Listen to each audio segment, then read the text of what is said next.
Men only want one thing from women, don't they? Men only want one thing from women, don't they? Your good copy of The Jungle Book by Rudyard Kipling.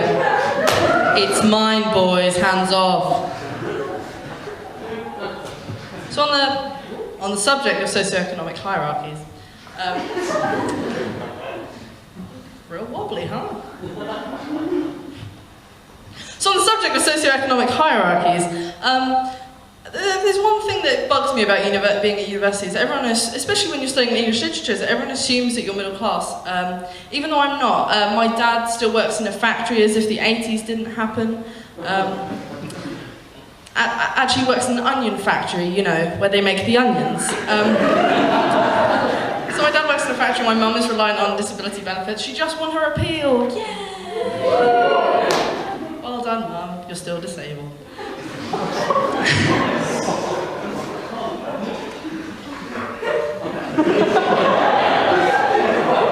Go, Bruno.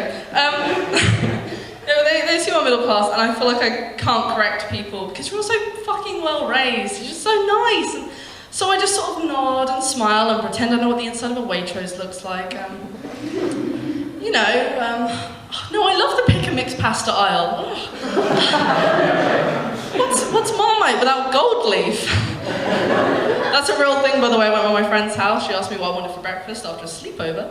And I said, oh, I know, just some Marmite on toast. And she was like, do you want gold leaf or regular? Fuck off. Just nodding along and smiling and, no, what would life be without a bread maker, Abby? I can't imagine it. But inside, I'm sort of angry and, what is it with middle class people and bread makers?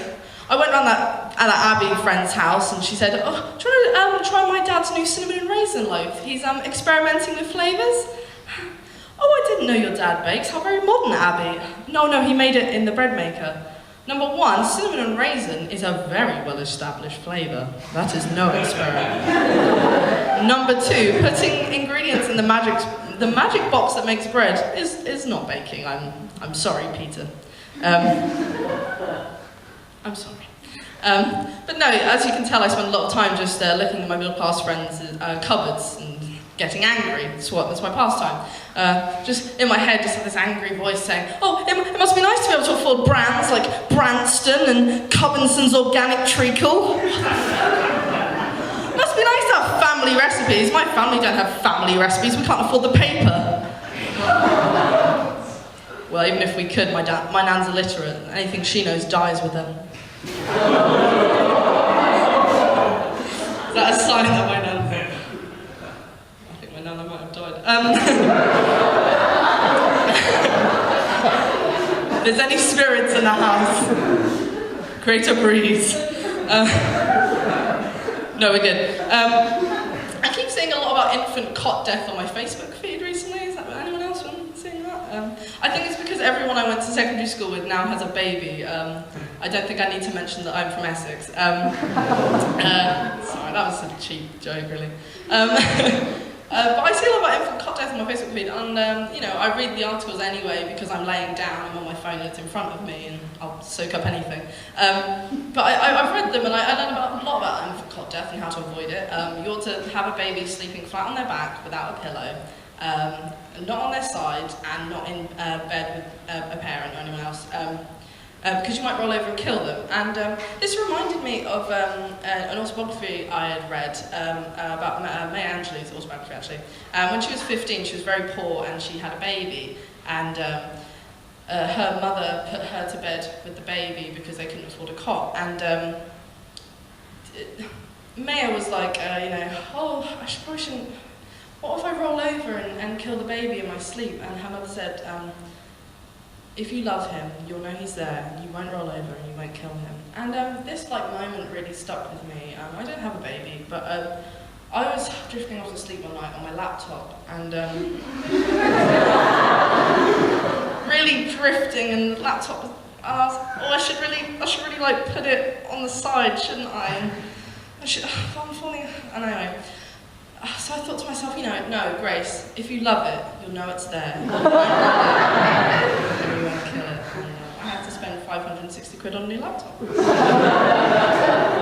I feel very very far removed from this parenthood life, and the moment that really solidified it was when I was getting the morning after pill at a walk-in centre. And they have to ask you a few questions before they can give you the morning after pill for free. And one of them is, when was the first day of your last period? And I just grabbed my phone and got my period tracker app and was like, oh, 5th of August. And the woman said, "Ooh, aren't you organised? Aren't you prepared?" As she handed me the morning after.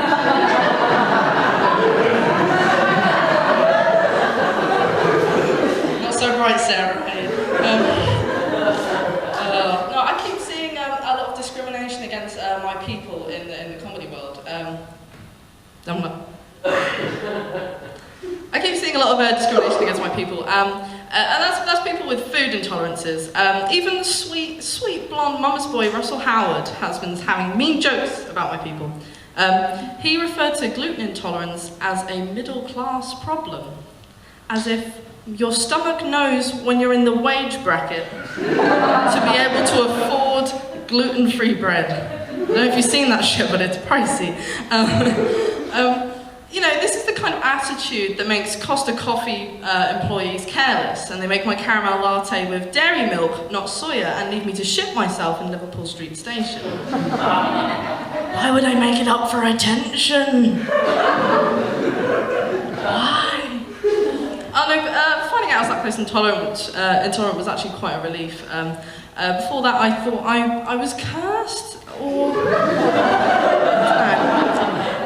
Really what I thought I had was irritable bowel syndrome, and I mean that was a fair assessment, because let's be honest, the diarrhea was coming thick and fast. Well, not thick, but certainly fast.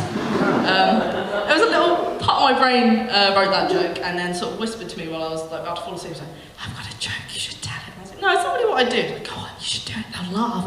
And it was right, so...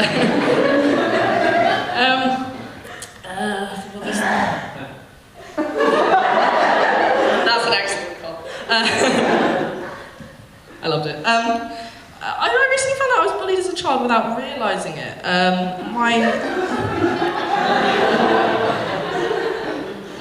My sister, I was at home visiting family, and my sister said to me, "Oh, Grace, do you remember when you used to get bullied at Badgers?" Badgers is a kids club where you practice first aid, and you wear very big black jumpers. If anyone didn't know, just for context. Yeah, she said to me, "Grace, do you remember you used to get bullied at Badgers?" And I was like, "No, Amy, that was in fact one of the few places I wasn't bullied." And she said, No, you were. These deaf girls, they used to point at you and then do the British Sign Language for pig. That always happened. One day someone's going to laugh at that, I promise you. I've been Grace Carman, thank you so much for being on.